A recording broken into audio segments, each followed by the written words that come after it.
எப்படியோ எங்களுடைய தேர்தல் அறிக்கையை பார்த்து காப்பி அடிச்சு நீங்க தேர்தல் அறிக்கையை விட போறீங்க. அதிமுக என்ன காப்பி பேஸ்ட் பண்ணாலும் பொதுமக்கள், குறிப்பா மகளிர், தமிழ்நாட்டு மகளிர் அவங்களை நம்புவதற்கு தயாராக இல்லை.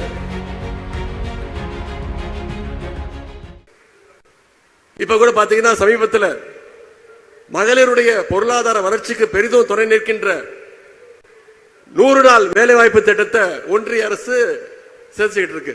அதற்கும் நம்முடைய தலைவர், நம்முடைய முதலமைச்சர் தான் இன்னைக்கு குரல் கொடுத்துட்டு இருக்கிறார்.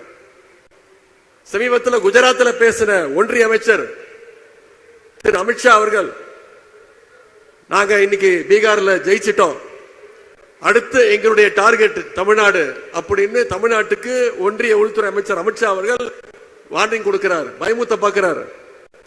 இங்க திரண்டிருக்கக்கூடிய லட்சக்கணக்கான மகளிர் முன்னாடி நாம உறுதியா சொல்ற, சுயமரியாதை மிக்க இந்த மகளிர் படம் இருக்கின்ற வரைக்கும் சங்கிகளால தமிழ்நாட்டுக்குள்ள தொட்டு கூட பார்க்க முடியாது. தமிழ்நாடு என்பது தந்தை பெரியார் அவர்கள் உருவாக்கிய சமத்துவ பூங்கா. இங்கே அமைதியும் சகோதரத்துவமும் மத நல்லிணக்கமும் தான் என்னைக்கும் நிலைச்சு நிற்கும். இந்த அமைதி பூங்காவுக்குள்ள அத்துமீறி நுழையணும்னா பாசிச சங்கில் நினைச்சாங்கன்னா அவங்கள எப்படி விரட்டி அடிக்கணும்ன்ற அந்த ட்ரிக்கு நம்முடைய தலைவர் அவர்களுக்கு தெரியும். தமிழ்நாட்டுடைய அமைதியை சீர்குலைக்க ஒருபோதும் நாம் அனுமதிக்க மாட்டோம். பாசிச சக்திகளுக்கு சலாம் போட்டு தமிழ்நாட்டுடைய கதவுகளை திறந்துவிட நாம் ஒன்னும் அதிமுக கிடையாது. அண்ணா உருவாக்குற திராவிட முன்னேற்ற கழகம், கலைஞர் வளர்த்தெடுத்த திராவிட முன்னேற்ற கழகம், தலைவர் அவர்களால் வழிநடத்தப்படுகின்ற திராவிட முன்னேற்ற கழகம். ஆகவே பாசிஸ்டுடைய பாட்சா என்னைக்கும் தமிழ்நாட்டில் பலிக்கவே பலிக்காது. உடன்பிறப்புகள் விட மாட்டாங்க. பாசிஸ்டுகள் இன்னைக்கு பழைய அடிமைகள், புதிய அடிமைகள் எத்தனை பேரை கூட்டிட்டு வந்தாலும் தமிழ்நாடு என்னைக்குமே தலைவர் சொல்வது மாதிரி டெல்லிக்கு அவுட் ஆஃப் கண்ட்ரோல் தான்.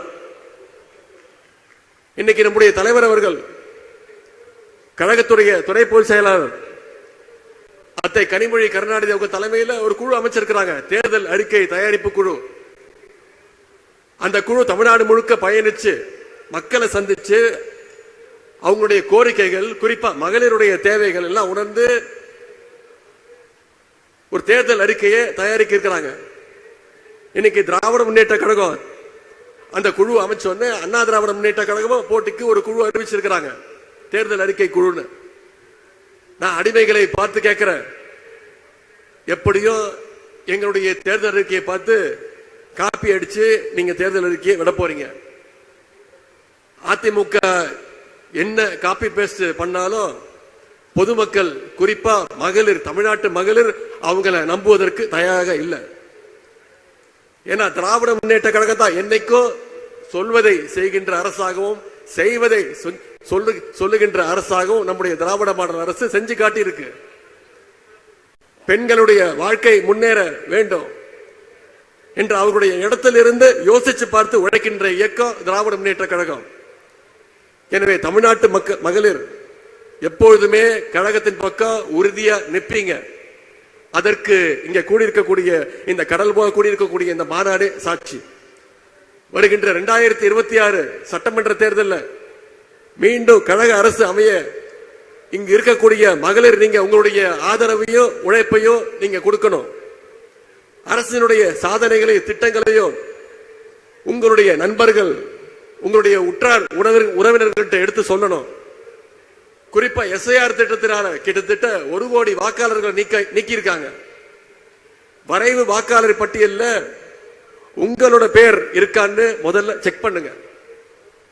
உங்க பேர் மட்டும் இல்ல, உங்களுடைய குடும்பத்தினர் பேரு, உங்களுக்கு தெரிஞ்சவங்க, உங்களுடைய நண்பர்கள் பேரெல்லாம் இருக்கான்னு செக் பண்ணுங்க.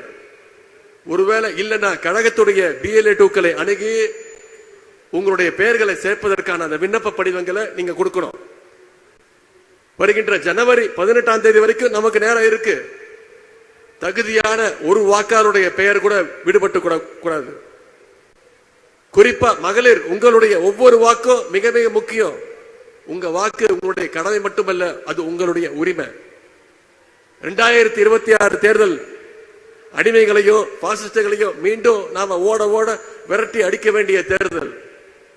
7வது முறையாக கழகம் ஆட்சி அமைக்கணும்னா 2வது முறையாக நம்முடைய தலைவர் மீண்டும் முதலமைச்சர் நாற்காலியில் உட்காரணும்னா இங்க வந்திருக்கக்கூடிய மகளிர் நீங்க அத்தனை பேரும் ஒரு சபதம் எடுத்தாக வேண்டும்.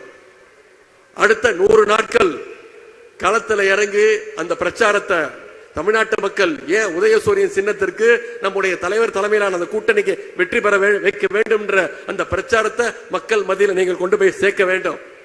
அதற்கு இந்த மேற்கு மண்டல மகளிர் அணி மாநாடு ஒரு அடித்தளமாக அமைய வேண்டும் என்று கேட்டுக்கொண்டு வெல்வோம் 200 படைப்போம் வரலாறு என்று கூறிக்கொண்டு இந்த வாய்ப்புக்கு நன்றி கூறி விடைபெறுகின்றேன். நன்றி, வணக்கம். செய்திகளை உடனுக்குடன் தெரிந்து கொள்ள கீழ்கண்ட கேபிள் மற்றும் டிடிஎச் நெட்வொர்க்குகளில் எம்நாடு செய்தி தொலைக்காட்சியை காணுங்கள். பாதகம் செய்பவரை கண்டால் நாம் பயம் கொள்ளலாகாது பாப்பா.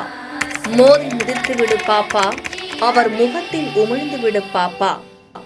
அண்மை செய்திகளை உடனுக்குடன் தெரிந்து கொள்ள இணைந்திருங்கள் எம்நாடு தொலைக்காட்சியுடன்.